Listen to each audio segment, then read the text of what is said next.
All right. What else? Net force, I think. Well, we'll find a net force after we identify the other forces. We'll find the centripetal force after we identify the other forces. Yes. Normal force? And friction. And That's friction. what I meant to say. That's what you meant. Which way is the friction acting on this person? Towards the center. Towards the center. Yeah, which would in this case be to the right. Okay. Those are our three forces. Towards the center or what? The center. That there isn't a tension to be tensioned. No tension here because we have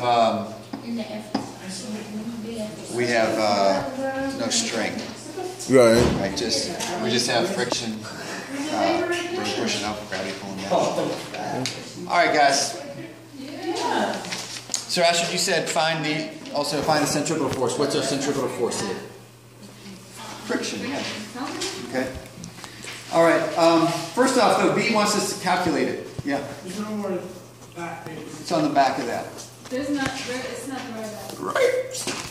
Real Ray Raggy. Not sure. Wrong mistake on a piece of paper. Tell him not to be late to class and he might have gone home. You know what I'm saying? Just a thought.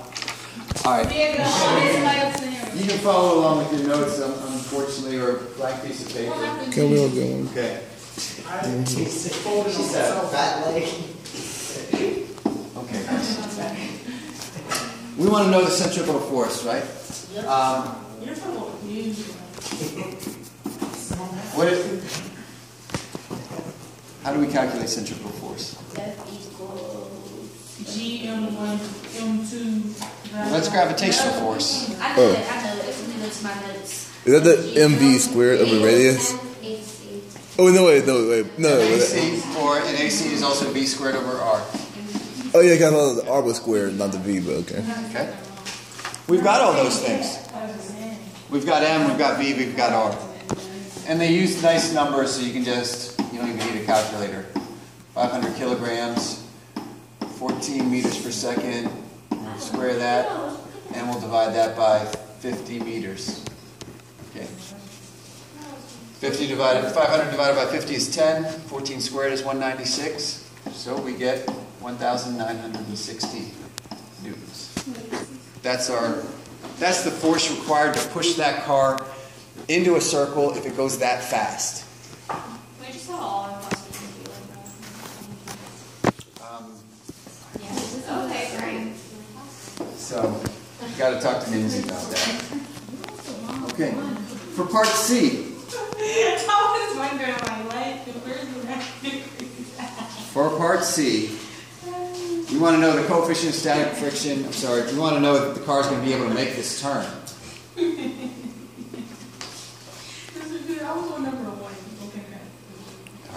All right. So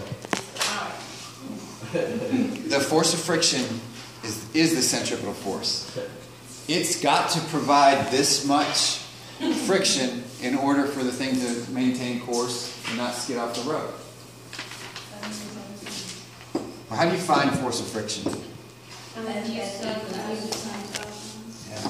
It's less than or equal to mu times the normal force. Okay. They gave us mu as being 0.78. What's the substrate you given that? S for static. It's static. Static.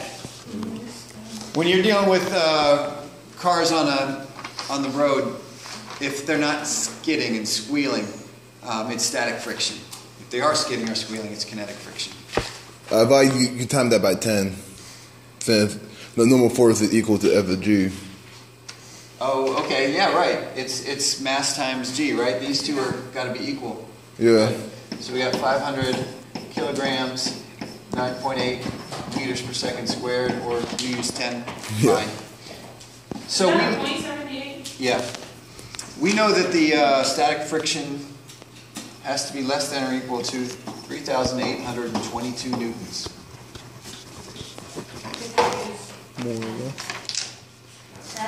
If you use 10, what do you get, like 3,900? Yeah. Okay. Still works. So here's the deal. How much static friction is actually pushing that car toward the center? 1960. Yeah, why is it 1960, Diego? Because it just exerts like an equal opposite force. It only is as big as it needs to be. So the answer to D. Do it 10. No, that was a bonus question.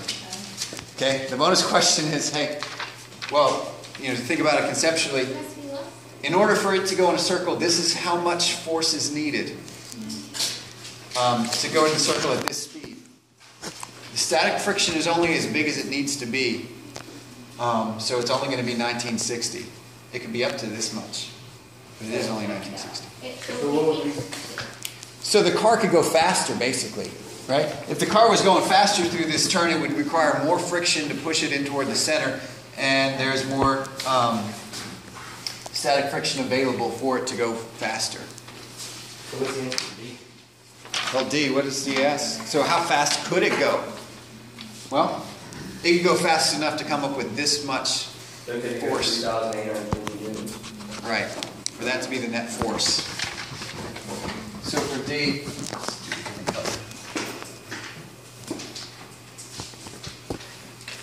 we're still looking at the net force being mv squared over r. The net force is still friction, and the maximum amount of friction available is 3822 newtons. And now we're just going to solve for V. You know what? I don't like manipulating numbers. I like manipulating letters, so I'm going to come over to that. I'm going to rearrange this so I can just substitute at the end. Okay, you can substitute first if you want to. That's fine.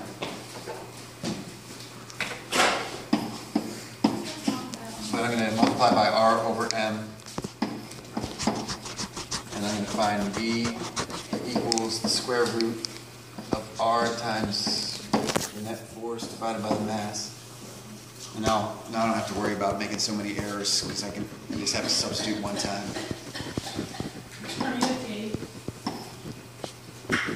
What's that?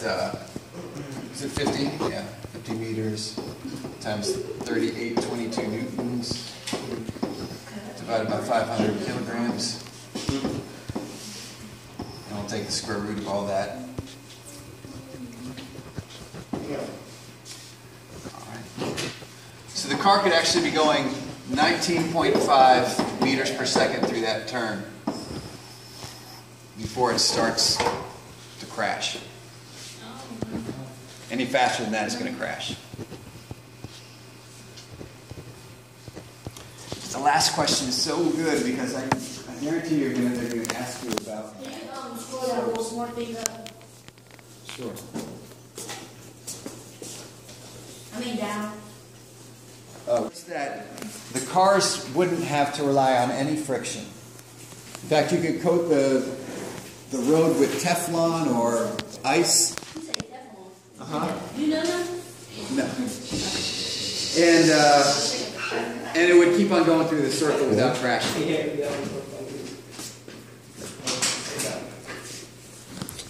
So that's a real life thing. That's a real life thing. That's why they bank roads.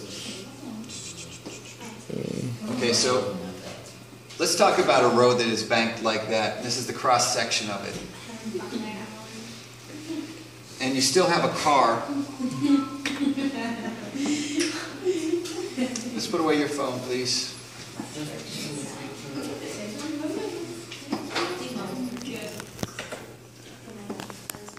Are you okay? Yep. All right, that's the person in the car. And they've got a cape or something. Yeah. All right.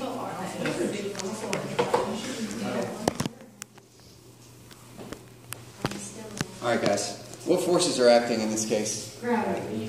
Always. Friction. Technically normal force. Acceleration. You've got gravity acting down. Normal force being perpendicular to the surface. To the surface.